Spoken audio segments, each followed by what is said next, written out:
इनसे मिलिए में आपका हार्दिक स्वागत है। मैं हूं आपका होस्ट और आपका दोस्त हर्ष। दर्शकों, कार्यक्रम इनसे मिलिए में हम आपको ऐसी खास शख्सियतों से मुलाकात कराते हैं जिनका जीवन आपके, मेरे और हम सब के लिए कहीं ना कहीं प्रेरणा का स्रोत होता है। और दर्शकों, आज हमारे साथ स्टूडियो में मौजूद है एक खास मेहमान। मेरे साथ मौजूद हैं रूपराम शर्मा जी। ये एक रिटायर्ड प्रिंसिपल हैं सरकारी स्कूल से, पर कहीं ना कहीं शिक्षा का जुनून इनमें अभी भी बरकरार है और अभी भी ये एक प्राइवेट स्कूल चला रहे हैं और कहीं ना कहीं बच्चों को अंधकार से प्रकाश की ओर लेकर जा रहे हैं। रूपराम शर्मा जी, हमारे इस कार्यक्रम में आपका बहुत बहुत स्वागत है।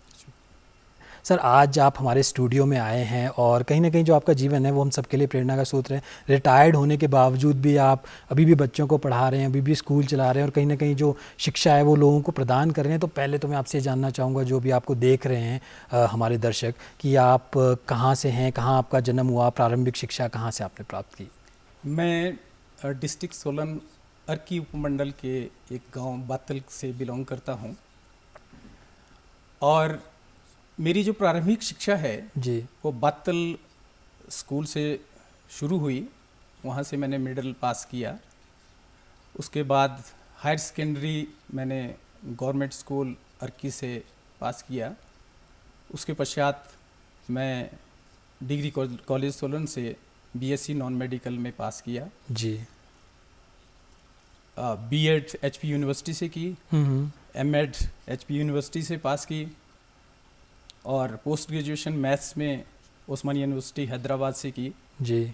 और इग्नू से भी एक डिप्लोमा किया है, PGDDE post graduate diploma in distance education. जी सर, इतनी सारी डिग्रीज़ आपने की हैं, मतलब कि हम तो इतनी सारी डिग्रीज़ का नाम भी नहीं जानते जितनी आपने बता दी हैं। तो सर, बचपन का माहौल कैसा था? आपके माता पिता, जैसा कि आपने थोड़ा बताया कि आप थोड़े ग्रामीण परिवेश से आते थे, तो बचपन का माहौल कैसा था? मतलब पढ़ाई में आप बचपन से ही काफ़ी तेज़ थे या फिर धीरे धीरे आपने इनकलकेट किया? देखिए, बचपन में मैं इतना ज़्यादा कुशाग्र बुद्धि का नहीं था जी। और अप टू फिफ्थ क्लास तक जो है मैं बहुत नालायक स्टूडेंट हुआ करता था। जी। मुझे वहाँ पर जो टीचर की जो टीचिंग से वो अंडरस्टैंड नहीं हुआ करती थी, कंटेंट मुझे नहीं पता चलता था और मैं टीचर इस चीज़ को मैं बहुत एक बर्डन के रूप में लेता था पढ़ाई को। लेकिन जब मैं फिफ्थ क्लास में आया तो मेरे टीचर बदल गए। जी। उस टाइम श्रीमती कांता कौशल जी ने वो क्लास ली और जब हमारा फाइनल रिजल्ट आया फिफ्थ का, जी, तो मुझे जो है मेरा ही पोजीशन थर्ड पोजीशन क्लास में आ गई। जी। और वो थर्ड पोजीशन जब मेरी आई तो मैंने सोचा कि मैं थर्ड आ सकता हूँ तो मैं फर्स्ट भी आ सकता हूँ।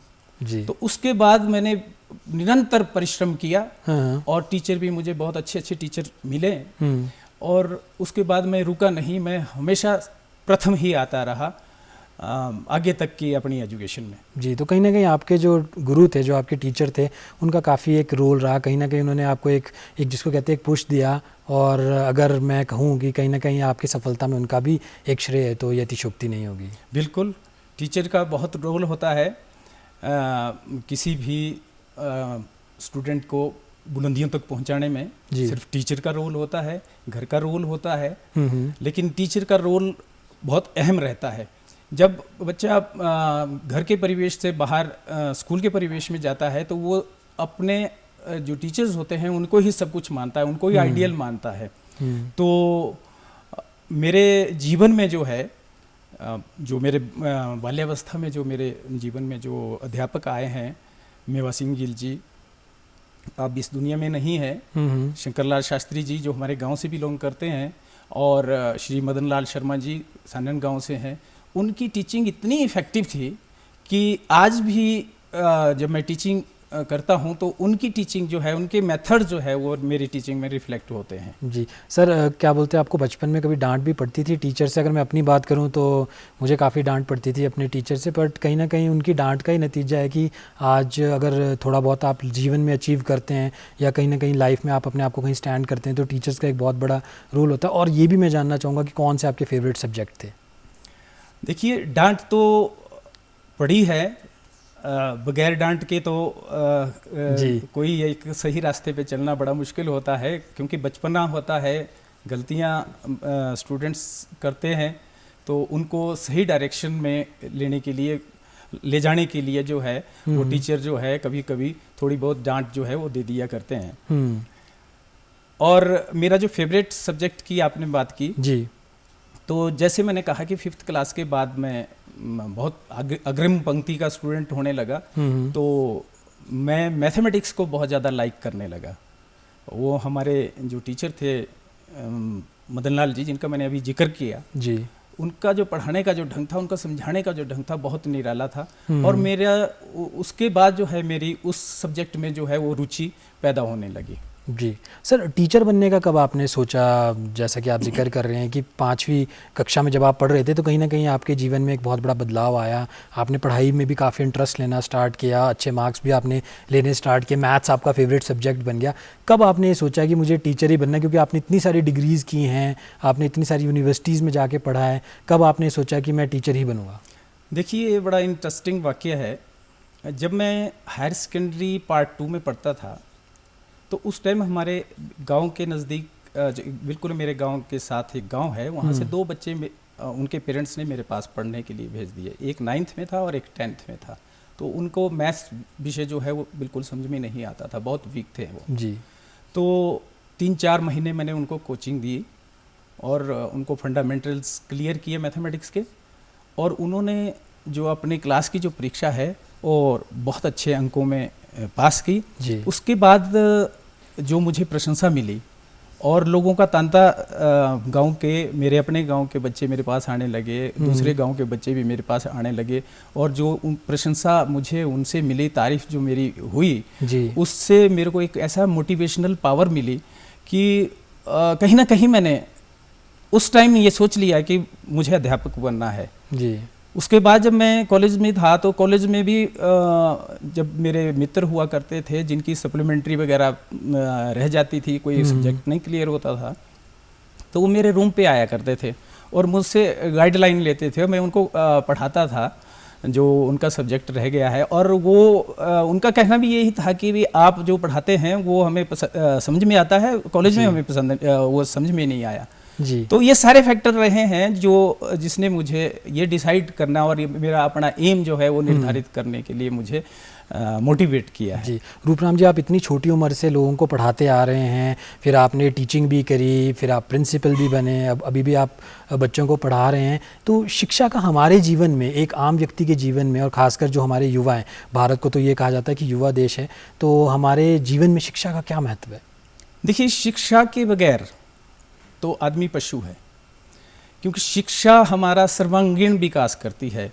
उसमें शारीरिक विकास ले लो आप, भावनात्मक विकास है, मानसिक विकास है, सामाजिक विकास है, नेशनलिटी को इनकलकेट करना है, मॉरल वैल्यूज़ को इनकलकेट करना है। वो सारी चीज़ें हम एजुकेशन के बगैर संभव नहीं है। तो एजुकेशन तो एक अच्छा इंसान बनाने के लिए बहुत आवश्यक है। जी। और ये आपने बहुत ही बेखूबी जिक्र किया कि एजुकेशन के बिना तो कहीं ना कहीं हम बिल्कुल पशु के समान हैं, और हमारे एक सर्वांगीण विकास की हम बात करें, कैरेक्टर डेवलपमेंट की हम बात करें, पर्सनैलिटी डेवलपमेंट की अगर हम बात करें, तो कहीं ना कहीं एजुकेशन एक बहुत बड़ा रोल प्ले करता है। सर, थोड़ा सा मैं आपकी लाइफ के बारे में जानना चाहूँगा। जब हम छोटे होते हैं तो हमारे को बहुत सारे शौक़ होते हैं, बहुत सारी हॉबीज़ होती हैं। कुछ लोगों को स्पोर्ट्स का इंटरेस्ट होता है, कुछ लोगों को म्यूज़िक का इंटरेस्ट होता है। तो आप जब छोटे थे, जब आप स्कूल गोइंग थे या आप कॉलेज में थे, तो आपको क्या क्या आपकी हॉबीज़ थी, क्या पसंद करते थे आप? देखिए, सबसे पहले तो मेरी हॉबी, जैसे कि मैंने अभी जिक्र किया कि मुझे पढ़ाने में बहुत आनंद आता था, तो उसको मैंने एक एज ए हॉबी, उस टाइम मेरी एक हॉबी के रूप में था ये। और इसके अलावा मुझे शास्त्रीय संगीत का शौक़ है जी। और क्योंकि मैं उस गांव से बिलोंग करता हूं जहां की मिट्टी में और जहां की हवा में शास्त्रीय संगीत है। जी। तो मेरे जो ननिहाल के जो मेरे मामा जी हुआ करते थे, तो वो भी शास्त्रीय संगीत में बहुत एक महान हस्ती थे। जी। तो वहीं से मुझे एक ये जो मेरे खून में जो चीज़ आई है, तो ये शास्त्रीय संगीत का मैं दीवाना हूँ। जी। और जब भी मैं पढ़ाई भी करता था तो मैं शास्त्रीय संगीत जो है, रेडियो होते थे हमारे टाइम में, जी जी। तो रेडियो लगा करके मैं मैथ्स का पूरा वर्क किया करता था और घंटों में बैठा रहता था और साथ में शास्त्रीय संगीत चला रहता था। जी। खास करके जब रेडियो से 10 बजे के बाद एक प्रोग्राम चलता था शास्त्रीय संगीत का, तो जी। मैं उस टाइम ये सारा सर बॉलीवुड में भी आप इंटरेस्ट रखते थे उस ज़माने में? काफ़ी फेमस सिंगर हुआ करते थे, चाहे हम लता जी की बात करें, मोहम्मद रफ़ी साहब की बात करें, तो क्या उनके गाने भी आप सुना करते थे? हाँ, मेरा जो मैं जी फैन रहा हूँ मोहम्मद रफ़ी का। तो सर एक दो पंक्तियाँ तो आपको ज़रूर सुनानी पड़ेंगी हमारे दर्शकों को। देखिए, कोशिश करूँगा जी। मोहम्मद रफ़ी साहब का गाना है, जी। मेरी मुहब्बत जवां रही है, सदा रही है, सदा रहेगी, सदा रही है, सदा रहेगी, तड़प तड़प कर यूं ही कहेगी, सदा रही है, सदा रहेगी, सदा रही है, सदा रहेगी, मेरी मुहब्बत जवां रही है। जी बिल्कुल। और इतना अच्छा आपने गाना गाया, और मोहम्मद रफ़ी साहब के तो हम सब लोग फ़ैन हैं, और ख़ासकर उनकी जो सिंगिंग टेक्निक है, जो उनकी वोकल टेक्निक है, वो तो बहुत ही यूनिक है, और उनके जैसा तो सर कोई भी नहीं गा सकता शायद। हाँ जी, उनका गाने का स्टाइल एक अपना निराला रहा है जी। शास्त्रीय संगीत में भी उन्होंने के बेस्ड जो सॉन्ग्स हैं वो बहुत गाए हैं, और मैं बचपन से सुनता रहा हूँ उनको, और भी उनका अपने मुकेश जी उनकी का भी फैन रहा हूँ, और संगीत सुन कर के एक जो शांति, मानसिक शांति, दिमाग में जो शांति बनती है, सारी डिप्रेशन जो है बिल्कुल दूर हो जाती है। अगर कभी भी इस तरह का मुझे लगता है कि मुझे अभी कुछ नहीं, बर्डन बहुत हो गया, तो म्यूजिक सुन लेते हैं। और सर कहा भी जाता है कि म्यूज़िक इज़ सोल, और स्ट्रेस की आपने बात करी, तो म्यूज़िक से बेटर क्या हो सकता है कि आप स्ट्रेस बस्टर हो, स्ट्रेस रिलीवर हो। बट सर जब हम बच्चों की बात करते हैं, जब वो पढ़ रहे होते हैं, वो स्कूल गोइंग हो, कॉलेज गोइंग हो, पेरेंट्स थोड़ा कई बार उनको पुश करते हैं कि आप ज़्यादा स्टडीज़ पे ध्यान दो, आप म्यूज़िक मत सुनो, या आप म्यूज़िक मत प्ले करो, तो उन पेरेंट्स को क्या कहोगे आप? देखिए, पेरेंट्स को तो मैं यही कहूँगा कि बच्चा जब पढ़ाई कर रहा है, पढ़ाई के साथ साथ अगर ये को करिकुलर एक्टिविटीज़ है, ये म्यूज़िक में या डांस कर रहा है, तो ये भी उसका एजुकेशन का एक पार्ट है जी। इसको हम एजुकेशन से अलग नहीं रख सकते हैं। तो ये नहीं है कि उसको 24 घंटे हमने पढ़ने के लिए ही मजबूर करना है जी। क्योंकि हर वक्त पढ़ेगा तो दिमाग पर अतिरिक्त बर्डन तो पड़ेगा ही, तो जो उसके स्वास्थ्य के लिए अच्छा नहीं होगा, और हो सकता है कि वो डिस्ट्रैक्ट भी हो जाए अपने पाथ से जी। क्योंकि थोड़ा रिलैक्स होने के लिए तो उनको बहुत ज़रूरी है। तो पेरेंट्स को चाहिए कि वो थोड़ी सी वॉच रखें, सुपरविजन जरूर रखें कि क्या सुन रहा है, क्या कर रहा है, लेकिन ये जरूरी है, उसका पार्ट है, एजुकेशन का पार्ट है। बिल्कुल। रूपराम जी, आप गवर्नमेंट जॉब से आप रिटायर हुए, और हमारे भारत में तो हर व्यक्ति का ये सपना होता है कि वो सरकारी नौकरी में लगे, उसे गवर्नमेंट जॉब मिले। तो गवर्नमेंट जॉब से रिटायर होने के बाद, प्रिंसिपल आप रिटायर हुए, आप एक स्कूल चला रहे, बच्चों को फिर से आप पढ़ा रहे हैं, तो इसके पीछे का जो मकसद है, मोटिव है, क्या है वो? भगवान की कृपा, जो मैं प्रभु की कृपा समझूंगा इसमें, क्योंकि अभी तक प्रभु की कृपा में ऐसी रही है कि जो मेरा स्वास्थ्य है बिल्कुल सही है जी, जरा से भी डिक्लाइन कहीं स्वास्थ्य में नहीं आया। जैसा कि अब मुझे 3 साल हो गए हैं रिटायर होने के बाद, तो सुनने में आता है कि किसी को डायबिटिक हो गया, कोई ब्लड प्रेशर का मरीज हो गया। मुझे ऐसा कुछ नहीं है, मेरा सब कुछ नॉर्मल चला हुआ है, और जो पढ़ाने का जो जुनून मेरे अंदर बचपन से है, उसमें कतई भी कमी नहीं आई है जी, उसमें बिल्कुल भी लेस नहीं हुआ है, वो बढ़ा ही है जी। आज भी अगर मुझे कोई कहे कि आप 3 घंटे या 4 घंटे आप पढ़ाओ लगातार, तो मैं बड़े आराम से पढ़ा सकता हूँ जी। तो मेरा जो मकसद था इस स्कूल खोलने का, वो ये था कि जो हमारी जो आज कल जो हम पढ़ा रहे हैं, ये बच्चा जो पढ़ाई को बर्डन क्यों समझता है जी, इसको एंजॉय क्यों नहीं करता है, क्यों नहीं हम अपनी टीचिंग को एक्टिविटी बेस्ड करते हैं। जब आप एक्टिविटी बेस्ड करोगे, जितनी ज़्यादा सेंसेस हमारी लर्निंग में इन्वॉल्व होगी, हमारी लर्निंग उतनी ज़्यादा रिटेन रहेगी, उतनी जल्दी होगी जी। तो ये नहीं होना चाहिए कि जैसे फ्लावर के पार्ट्स बताने हैं तो एक आप फ्लावर का बोर्ड के ऊपर चित्र बनाओ और उसमें आप उसमें इंडिकेट करो कि ये इसका स्टिग्मा है, ये सेपल है, ये पेटल है जी। उससे कोई फ़र्क नहीं पड़ने वाला है। आप फ्लावर लाएं क्लासरूम में और एक्चुअल जो है लाइव एक्सपीरियंस दे बच्चों को, वहाँ बताएं आप उसको कि इसका पार्ट ये है। तो जितनी भी एक्टिविटीज़ मेरे स्कूल में आज जो मैंने स्कूल खोला है उसमें हर एक साइंस जो है, मैथ्स है, वो एक्टिविटी के थ्रू पढ़ाया जाता है जी। और सर इंटरैक्टिव होना भी बहुत ज़्यादा ज़रूरी है। जब तक आप जो एजुकेशन सिस्टम है उसको इंटरैक्टिव नहीं बनाएंगे, आप उसको इंगेजिंग नहीं बनाएंगे तो कहीं ना कहीं बच्चे भी उसको ईजिली ग्रैस्प नहीं करेंगे। और कई बार ये भी देखते हैं सर हम कि कुछ जो बच्चे होते हैं वो ईजिली चीज़ों को ग्रैस्प कर लेते हैं और कुछ बच्चे होते हैं जिनको थोड़ा सा टाइम लगता है समझने में। तो सर जब आप टीचिंग कर रहे थे, जब आप टीचर थे, तो आपने भी क्या इस चीज़ को नोटिस किया? यस, क्योंकि लर्निंग जो कैपेसिटीज़ होती है, लर्निंग एबिलिटीज़ होती है, उसमें it differs from child to child. जी। सारे बच्चे एक जैसे लर्निंग के लेवल के नहीं होते हैं। कोई स्लो लर्न करता है, कोई जल्दी ग्रैस्प करता है। लेकिन टीचर का जो काम होता है वो ये होता है कि वो अपनी टीचिंग को इस तरह से फ्रेम करें कि वो सबके लिए उसमें जो है बेनिफिट हो सके। वो अपनी टीचिंग उसकी ये ना हो कि सिर्फ कुछ ही बच्चे जो कि शार्प बच्चे हैं वो अंडरस्टैंड कर जाएं और बाकी लैग कर जाएं। तो उनको अपनी टीचिंग को इस तरह से फ्रेम करना है कि वो सारे बच्चे जो है वो उस टीचिंग से बेनिफिट हो पाए। जी सर, मैं ये जानना चाहूँगा कि आपने बहुत ही छोटी उम्र में, जब आप बचपन में खुद भी आप पढ़ रहे थे, तब से आपने बच्चों को पढ़ाना स्टार्ट कर दिया।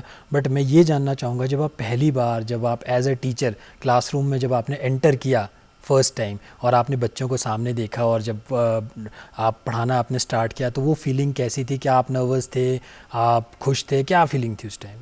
देखिए, मैं जैसे कि मैंने पहले बताया, मैंने तो इसको अपनी हॉबी के रूप में रखा, तो नर्वस होने का तो कोई प्रश्न नहीं उठता था। जब मैंने गवर्नमेंट जॉब में 1988 में 1988 में मैंने ज्वाइन किया अर्की स्कूल में जी, तो मैं तो पूरा एंथुसियाज्म से भरा हुआ था। तो सर आपको अभी देख के भी ये लग रहा है कि आप अभी भी इतने जोश में हैं, तो उस टाइम तो आप काफ़ी जोश में और काफ़ी आप मतलब लोगों को अच्छा पढ़ाते होंगे। और वहाँ क्या हुआ कि मुझे जो क्लास दी गई उस टाइम, शायद हमारे जो वहाँ पे सीनियर टीचर थे उन्होंने ये देखा होगा कि देखते हैं इसको, परखते हैं जी। तो मुझे एक क्लास ऐसी दी थी 10th C, जिसमें जो 10th में बच्चे फेल हुए थे वो सारे बच्चे उसमें एनरोल थे।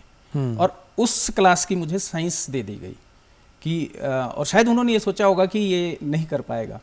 और मैंने जाते ही उनको सभी जितने भी वो थोड़े नोटिस स्टूडेंट्स थे, डेलिक्वेंट स्टूडेंट्स थे, उनको पढ़ा, उनकी साइकोलॉजी को देखा कि वो चाहते क्या है, तो उनकी नीड्स क्या हैं, तो उसके अनुसार मैंने अपनी टीचिंग को इंटरेस्टिंग बनाया। मैंने पहले उनको लैब में ले गया, मैंने बोला चलो आप ये काम करो, ये भी कर लो, ये टेस्ट ट्यूब लो और इसमें ये चीज़ें डालनी है।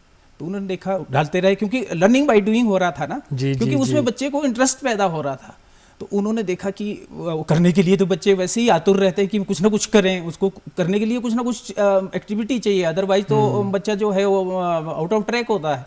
तो जब मैंने उनको करने के लिए कहा कि लैब में जा करके कि भी आप ये बनाना, जिंक लाइए, आप उसमें ये एसिड डालना है आपने, देखो अब गैस कौन सी बनती है। तो इस तरह से मैं उनको उसमें लैब में लेता रहा, उनको ले जाता रहा, और उन्होंने इंटरेस्ट पैदा हुआ और वो मेरे को प्यार करने लग गए।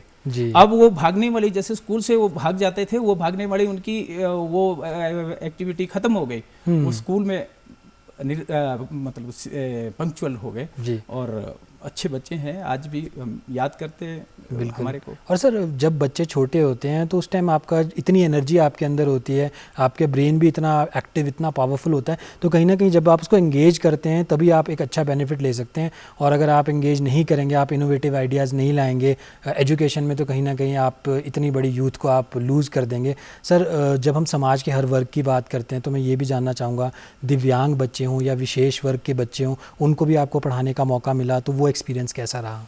हाँ, ये 2015 में जब मैं हेडमास्टर था गवर्नमेंट हाई स्कूल बातल में, जो मेरा नेटिव प्लेस है। तो उस टाइम यहाँ से बालिका आश्रम मशोबरा की लड़कियाँ, जो कि उनका कोई बिल्डिंग का इशू था, उस वजह से उनको टेम्परेरीली शिफ्ट कर दिया गया था अर्की में।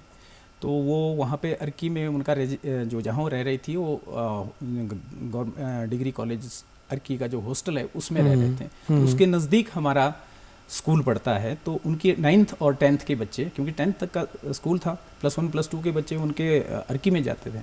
तो 9th 10th की बच्चियाँ वो मेरे पास आई, हमारे स्कूल में एडमिशन ली उन्होंने। नियर अबाउट 50 के करीब थी वो। तो जैसे हमने उनके एकेडमिक लेवल को चेक किया तो देखा कि वो एकेडमिक लेवल में तो उनका बहुत डाउन है, और उनकी साइकोलॉजी, उनका बिहेवियर, जो उनका जो एक नेचुरल जो उस एज के बच्चों का होना चाहिए, उससे थोड़ा सा डेविएट कर रहा था उनका बिहेवियर।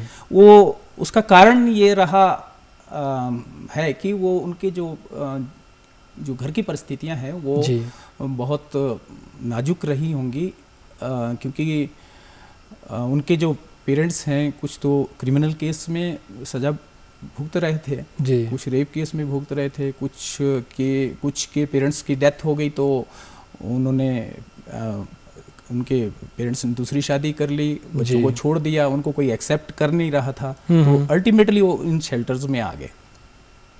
तो वो अब स्वाभाविक सी बात है कि जब उनके साथ इतनी विकट परिस्थितियों में उनका पालन पोषण हुआ है तो वो उनसे डेविएशन होनी थी। फिर उनकी साइकोलॉजी को पढ़ा, किस तरह से उनको सिंपैथेटिकली वो करना है। तो मैंने 2 सेक्शन बनाए, उनमें मैथ्स और साइंस मैंने खुद देखे उसको। बाकी जो दूसरे टीचर हैं मैंने वो जो नॉर्मल जो हमारे स्टूडेंट्स थे उनको लगा दिए, बाकी उनको मैं उनके ऊपर काम करता रहा, उनको 0 लेवल से मैंने उठाना शुरू कर दिया स्कूल में अलग। फिर उसके बाद जब स्कूल आवर के बाद मैं हॉस्टल में जाता था उनके 3 घंटे में वहाँ पर उनको पढ़ाया करता था शाम तक, उनके परमिशन लेकर के उनकी हॉस्टल में। और निरंतर मैं पीछे नहीं हटा। हालांकि वहाँ से एक बारी मुझे वहाँ के किसी कर्मचारी ने बोल दिया, जो अधिकारी वहाँ पे तैनात थे, कि आप क्यों इनके साथ मत्थापच्ची कर रहे हो, ये नहीं सुधरेंगी। मैंने कहा आपने आज एक बात बोल दी, लेकिन सेकेंड टाइम आप इस बात को मत बोलना, क्योंकि ऐसी कोई चीज़ नहीं है जो की नहीं जा सकती है। वो बच्चियाँ, उनको इंटरेस्ट पैदा हुआ, किताबें पकड़नी शुरू की उन्होंने, और इन्वॉल्व हो गई पढ़ाई में, और अच्छे मार्क्स में पास हुई। और उनका जो कॉन्फिडेंस लेवल है, मैंने जैसे मॉर्निंग असेंबली होती है, मॉर्निंग असेंबली में मैंने उनको आगे लाना, मॉर्निंग प्रेयर के लिए आगे लाना, प्लेज के लिए उनको आगे लाना, टूर्नामेंट में मैं उनको ले गया, डेक्लामेशन में मैंने उनकी पार्टिसिपेशन की, और स्टेट लेवल तक उनके कल्चरल प्रोग्राम करवाए मैंने, वहाँ पर उन्होंने प्राइज़ लिए।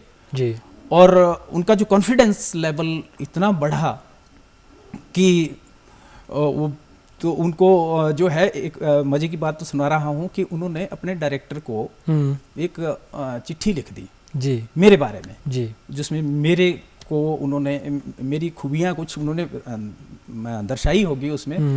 और उनके जो डायरेक्टर है women and child development department से मुझे कमेंडेशन लेटर आया वहाँ से।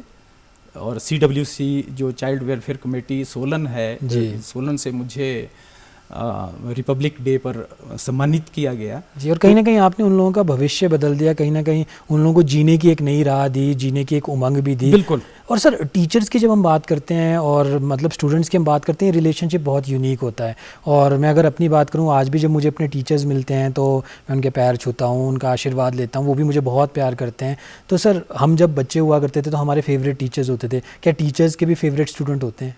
यस, टीचर के भी फेवरेट स्टूडेंट्स होते हैं।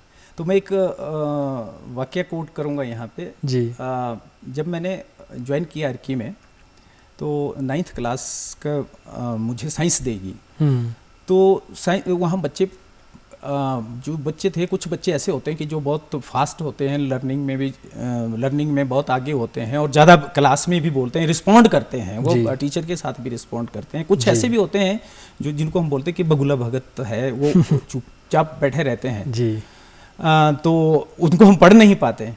तो हुआ क्या कि जब एक एग्ज़ाम हुआ, फर्स्ट टर्मिनल एग्ज़ाम, मैंने जब चेक किया तो मैंने देखा कि एक बच्चे के 74 है। वो तो मुझे पता था कि किस बच्चे के वो बच्चा जो सबसे क्लास में सबसे इंटेलिजेंट था उस बच्चे के थे, लेकिन एक बच्चे के 72 है कि ये 72 किस बच्चे के हैं जी, क्यों नहीं वो बच्चा मेरी नज़रों में कैसे नहीं आया वो 72 वाला बच्चा। फिर मैंने वो पेपर बिल्कुल सबसे ऊपर रखा और मैं जैसे क्लास में गया तो मैंने कहा कि ये कौन बच्चा है। तो वो बच्चा बिल्कुल कोने में बैठा हुआ था। मैंने उसको बोला कि कहाँ से है, उसकी हिस्ट्री मैंने देखी, बैकग्राउंड, फैमिली बैकग्राउंड देखी तो बड़ी पुअर फैमिली से आता था, गाँव का परिवेश से आता था।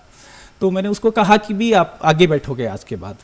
फिर मैंने उसको हर एक एक्टिविटी में उसको पार्टिसिपेशन के लिए उसको मोटिवेट किया जी। तो वो उसने जी अपना जो है वो वहाँ से MSc किया और PhD किया एग्रीकल्चर यूनिवर्सिटी से, और आज वो साइंटिस्ट है, प्रिंसिपल साइंटिस्ट है बरेली में। जी, और कहीं ना कहीं उसका श्रेय भी हम आपको ही देना चाहेंगे। अगर आप जैसे टीचर्स हों तो कहीं ना कहीं जो हमारा देश का जो युवा है, हमारे देश का जो भविष्य वही सुरक्षित हो सकता है। तो रूपराम जी, आप हमारे आज के इनसे मिलिए कार्यक्रम में आए, उसके लिए बहुत बहुत शुक्रिया। नमस्कार। तो दर्शकों, आज के कार्यक्रम में बस इतना ही। अब मुझे दीजिए इजाज़त। नमस्कार।